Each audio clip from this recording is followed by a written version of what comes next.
Eu moro aqui, irmãos, perto da WEG. A WEG é uma das maiores... trabalha com metalúrgica, né? Da América Latina. E o povo da WEG está assustado, tá? O povo da WEG está assustado porque foi um impacto gigantesco na indústria do aço. E aí, próximo, nós temos em outra cidade aqui em Santa Catarina, o pessoal que trabalha com portas. Também o impacto foi grande. E aí eu vi hoje também que ficou toneladas de mel, de peixe, sem ser importado para os Estados Unidos por causa da taxação. E o Lula fazendo piada com jabuticaba no Palácio do Planalto. Porque verdadeiramente, mas quando o tempo vai passando, você vai vendo que era tudo que o governo queria. A taxação do Trump acelerou as coisas. Parece até que estava combinado. Olha só, a irmã Célia está dizendo que o filho dela trabalha na Fiat e os pátios estão abarrotados de carro. Por quê, irmão? Se você lembra que o Lula lhe xingou o agronegócio, falando que o agronegócio era de direita e era fascista. Olha só, era de direita. Então, quer dizer, a quebra do agro, porque na mente do governo, a bancada do agro e o agronegócio é inimigo do comunismo, e ele quer destruir o agro. Que eles querem estatizar o agro ou passar o agro do Brasil para a China. E aí vem a guerra empresarial, né? Nós temos uma guerra empresarial gigantesca. Então parece que era tudo que o governo queria. Por quê? Olha só como é que caiu como uma luva na mente de muita gente. O Brasil já estava quebrado, só que a culpa agora da quebra do Brasil é do Bolsonaro e de Donald Trump. Vocês estão entendendo? A culpa da destruição da economia é de Donald Trump e de Bolsonaro. E é assombroso, irmãos. É assombroso porque as pessoas estão aí na mente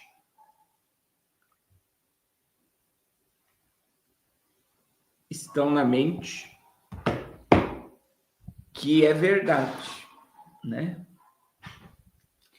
Que é verdade. Infelizmente, o povo não percebe, né? O povo não percebe nada, não entende nada.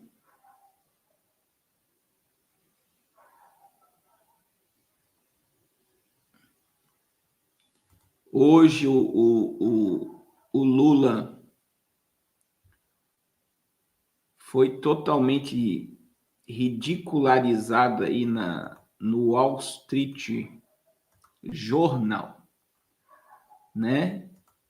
Olha aí, o atual presidente do Brasil, o senhor Luiz Inácio Lula da Silva, acaba de ser alvo de uma crítica devastadora no respeitado Wall Street Journal, um dos jornais mais influentes do mundo. A publicação, conhecida por sua isenção, desmascarou Lula como símbolo do declínio econômico e democrático do Brasil e da América Latina.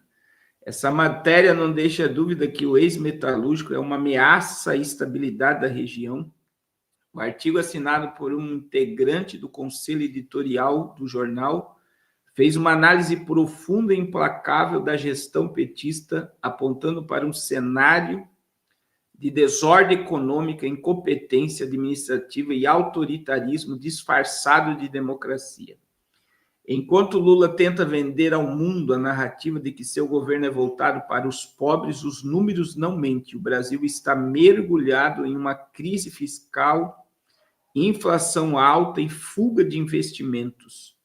Tudo consequência direta das políticas desastrosas do seu governo. E aí no Wall Street saiu, olha o título, Lula, um desastre anunciado. A autora do artigo não poupa palavras ao descrever Lula como um dos principais responsáveis pelo colapso das economias da América Latina sob sua liderança. O Brasil, que já foi visto como uma potência emergente, está hoje à beira do abismo econômico, com um governo que traz privilégios a aliados ideológicos e ignora as demandas do mercado. Para o Wall Street Journal, Lula não é apenas um problema para o Brasil, mas uma ameaça global, pois sua influência corrosiva se espalha como uma doença pela América Latina. E o que Lula fez enquanto o Brasil afunda dá prioridade a relações com ditadores como Nicolás Maduro da Venezuela, Daniel Ortega da Nicarágua. O artigo critica durante a aproximação de Lula com regimes autoritários, afirmando que sua postura mina os valores democráticos e envia um péssimo recado ao mundo. O Brasil sobre o PT não é confiável.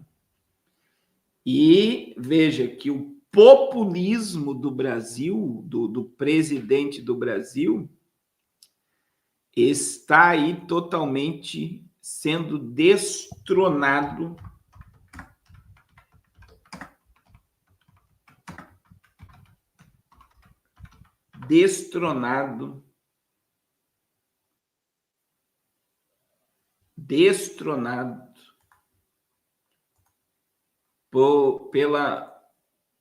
pela América. Veja que a Alemanha também se posicionou. A Alemanha disse que foi totalmente errado ter apoiado Lula. E aí, irmãos, isso tudo, você viu que o Lula meio que perdoou. Isso daqui é um dos maiores absurdos que você vai ver. Olha lá, Venezuela dá calote no Brasil e contribuinte brasileiro é quem paga a conta. A dívida soma mais de 1,7 bilhões de dólares e foi adquirida em 2016, quando o país financiou obras da Venezuela. O governo do ditador venezuelano Nicolás Maduro deve ao Brasil hoje mais de 1,7 bilhões de dólares, cerca de 10 bilhões de reais, mas ignora sistematicamente as cobranças feitas por via diplomática e técnica.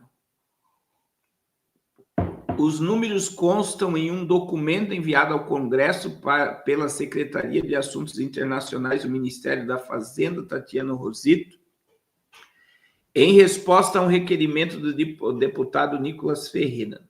O parlamentar questiona o impacto da inadimplência venezuelana sobre os cofres públicos e os dados falam por si. O calote inclui valores já pagos pela União aos bancos financiadores dos projetos, além de juros acumulados por atraso. O Tesouro Nacional, que cobre essa dívida por meio do Fundo de Garantia à Exportação, precisará desembolsar novos recursos como os 16 milhões, 90 milhões de reais previsto até junho, caso Caracas siga inadimplente. Em outras palavras, a conta chega ao contribuinte brasileiro. A dívida nasceu durante os anos da bonança petista e chavista, quando Lula e Hugo Chávez orbitavam juntos em torno de uma utopia sul-americana de integração econômica.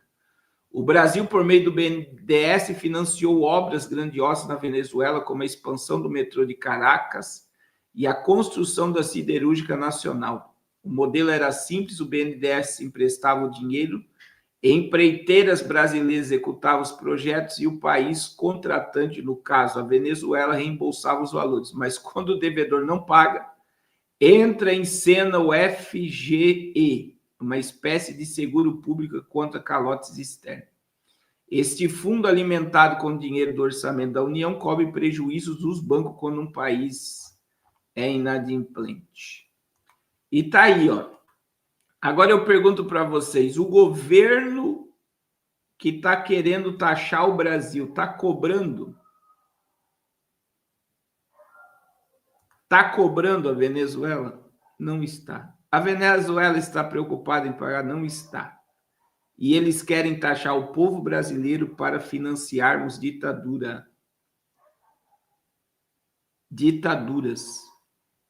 E eu digo para vocês, irmãos, você vê que Trump, ele colocou tarifa em Cuba, né? O governo dos Estados Unidos impôs, nesta sexta-feira, dia 11, sanções diretas ao ditador de Cuba, que é amigo de Lula, e do presidente do Supremo Tribunal Federal. Miguel Dias, acusando de graves violações de direitos humanos. As mídias incluem restrições de vistos aos mandatários, ao ministro de Defesa, ao chefe do interior e suas respectivas famílias. A ação foi fundamentada na Lei Global Magnitsky, legislações internacionais usadas para punir autores de repressão e corrupção em qualquer parte do mundo. Pela primeira vez, o ditador cubano é formalmente responsabilizado por abusos cometidos contra manifestantes nos protestos massivos de junho de 2021. Reprimidos com violência brutal pelo regime, dezenas de presos políticos seguem encarcerados até hoje. As sanções também atingiram 11 hotéis de luxo ligados ao governo, incluindo o recém-inaugurado Torre K, em Havana, proibidos de realizar qualquer operação com cidadãos americanos. Então, veja, Donald Trump jogou sanções em cima de Cuba, mas o governo brasileiro é amigo de Ortega, é amigo de Pietro, é amigo do líder do comunismo em Cuba, e eu vou dizer que agora a gente vai ver aí o Brasil, né, através do governo, colocou uma mira nas suas costas, apoiando o Irã, apoiando o Hamas, apoiando o Estado palestino, apoiando uma nova moeda para sair do dólar, afrontando o governo argentino, pedindo que a Cristina Kirchner seja solta. Então, essas são as aberrações que esse governo fez, achando que é soberano e não depende dos Estados Unidos. E é muito delicado. Veja que a postura do Lula está sendo em conversar com o Trump, porque ele não vai querer afrontar, porque ele sabe que, por mais que ele pode surfar, dizendo que a culpa do Brasil está afundando, seja de Trump e seja também de Bolsonaro, ele sabe que ano que vem é ano eleitoral e ele vai precisar de uma classe que está sendo prejudicada e ele não vai dar um tiro no seu próprio pé. Eu não acredito que ele vai querer afrontar o governo americano. Ele não vai conseguir afrontar o governo americano, eu não acredito. Então, a gente está vendo aí, né, claramente Uma pressão sobre o Brasil, é uma pressão assustadora que todos querem que se resolva o mais rápido possível, porque é prejudicial o que está acontecendo com o Brasil.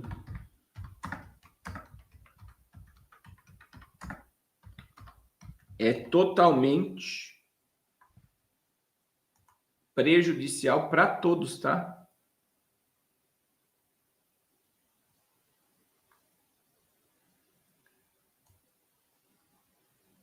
É totalmente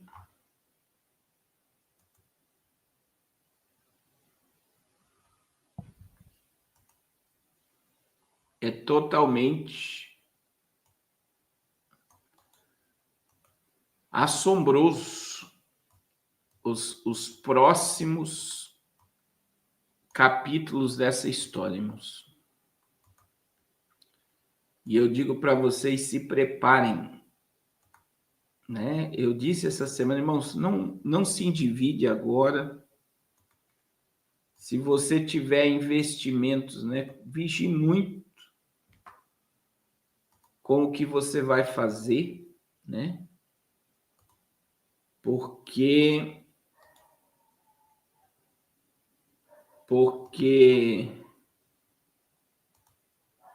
é assombroso, tá?